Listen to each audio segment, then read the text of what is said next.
1947 में जब भारत का विभाजन हुआ और देश में सांप्रदायिक दंगे भड़क उठे, कुछ कट्टरपंथी लोगों ने डॉक्टर जाकिर हुसैन, जो अलीगढ़ मुस्लिम विश्वविद्यालय के कुलपति थे, उनसे कहा कि वे मुसलमान हैं और उन्हें पाकिस्तान चले जाना चाहिए।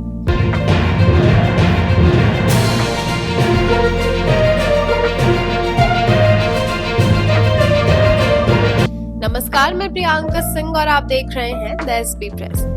भारत विभाजन के समय उन्होंने छात्रों से अपील की कि दंगे और नफरत को छोड़कर शिक्षा और विकास पर ध्यान दें। उनके इस साहसिक रवैये के कारण अलीगढ़ मुस्लिम विश्वविद्यालय में कोई बड़ा सांप्रदायिक दंगा नहीं हुआ। आपके मन में विचार आ रहा होगा कि आज हम भारत के तीसरे राष्ट्रपति डॉक्टर जाकिर हुसैन के बारे में क्यों बात कर रहे हैं। तो आपको बता दें कि आज महान शिक्षाविद डॉक्टर जाकिर हुसैन का जन्मदिन है। डॉक्टर जाकिर हुसैन का जन्म 8 फरवरी 1997 को हैदराबाद के एक समृद्ध पठान परिवार में हुआ था। हालांकि उनका पैतृक घर उत्तर प्रदेश के कैराना में था। जब वे केवल 10 साल के थे तब उनके पिता का देहांत हो गया, जिससे उनके परिवार पर संकट आ गया। उनका परिवार आर्थिक तंगी से गुजर रहा था, लेकिन उनकी मां ने हमेशा उन्हें पढ़ाई जारी रखने के लिए प्रेरित किया। एक बार जब वे स्कूल में थे, उनके पास किताबें खरीदने के लिए पैसे नहीं थे। वे अपने दोस्तों से किताबें उधार लेकर पढ़ते और जो कुछ भी सीखते उसे तुरंत दोहराते ताकि याद रहे। यही आदत उनके जीवन भर काम आई और वे हर विषय में गहराई से निपुण हो गए। इसके बावजूद उन्होंने अपनी शिक्षा में कोई बाधा नहीं आने दी।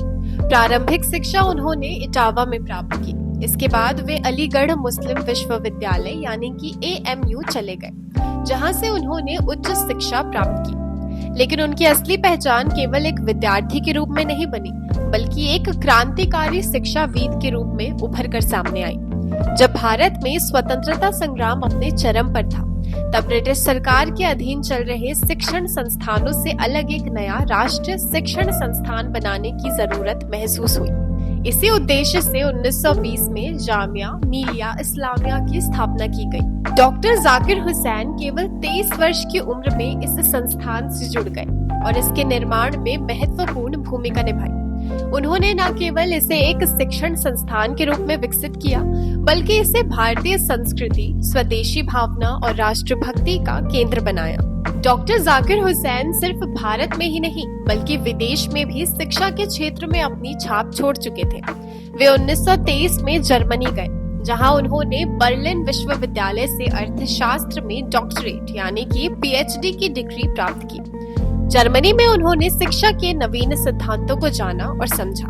इसके बाद वे भारत लौटे और यहाँ के शिक्षा तंत्र में सुधार लाने के लिए काम करने लगे। डॉक्टर जाकिर हुसैन महात्मा गांधी के विचारों से बहुत प्रभावित थे। जब महात्मा गांधी ने राष्ट्रवादी शिक्षा की आवश्यकता पर बल दिया, तब जाकिर हुसैन ने इसे आगे बढ़ाने में महत्वपूर्ण भूमिका निभाई। उन्होंने जामिया मिलिया इस्लामिया को एक स्वतंत्र, राष्ट्रवादी और समाज उपयोगी शिक्षा संस्थान के रूप में विकसित किया। ये कार्य आसान नहीं था, लेकिन उनकी दूरदृष्टि और कठोर परिश्रम ने इसे संभव बना दिया। उनकी शिक्षा नीति और कुशल नेतृत्व को देखते हुए उन्हें 1948 में अलीगढ़ मुस्लिम विश्वविद्यालय का कुलपति बना दिया गया। ये समय भारत के लिए बेहद नाजुक था, क्योंकि देश विभाजन की आग से गुजर रहा था। कई जगहों पर सांप्रदायिक तनाव बढ़ रहा था, लेकिन डॉक्टर जाकिर हुसैन ने अपने नेतृत्व से विश्वविद्यालय को स्थिर बनाए रखा और छात्रों को शिक्षा की ओर प्रेरित किया। उनका मानना था कि शिक्षा ही एक ऐसा माध्यम है जो समाज को जोड़ सकता है और देश को आगे बढ़ा सकता है। उनकी योग्यता और देश के प्रति निष्ठा को देखते हुए 1957 में उन्हें भारत का उपराष्ट्रपति बनाया गया। उन्होंने लगातार 10 वर्षों तक इस पद को सुशोभित किया। इस दौरान उन्होंने भारतीय शिक्षा नीति को सुदृढ़ करने और तकनीकी शिक्षा को बढ़ावा देने के लिए कई महत्वपूर्ण कदम भी उठाए। 1967 में डॉक्टर जाकिर हुसैन को भारत का तीसरा राष्ट्रपति बनाया गया। वे भारत के पहले मुस्लिम राष्ट्रपति थे। उनका राष्ट्रपति चुना जाना भारतीय लोकतंत्र की एक महान उपलब्धि थी। जो ये दर्शाता है कि हमारा देश धर्म, जाति और भाषा के ऊपर उठकर प्रतिभा और सेवा को महत्व देता है। राष्ट्रपति बनने के बाद उन्होंने देशभक्ति और सेवा को अपने जीवन का लक्ष्य बना लिया था। राष्ट्रपति बनने के बावजूद वे शिक्षा के प्रति हमेशा समर्पित रहे। वे मानते थे कि एक शिक्षित समाज ही सशक्त राष्ट्र का निर्माण कर सकता है। उनके कार्यकाल में नई शिक्षा नीति पर विशेष ध्यान दिया गया। वे हमेशा कहते थे कि शिक्षा का उद्देश्य केवल नौकरी पाना नहीं, बल्कि एक अच्छा इंसान बनना है। उन्होंने महिलाओं की शिक्षा, तकनीकी शिक्षा और व्यावसायिक शिक्षा को बढ़ावा देने पर जोर डाला।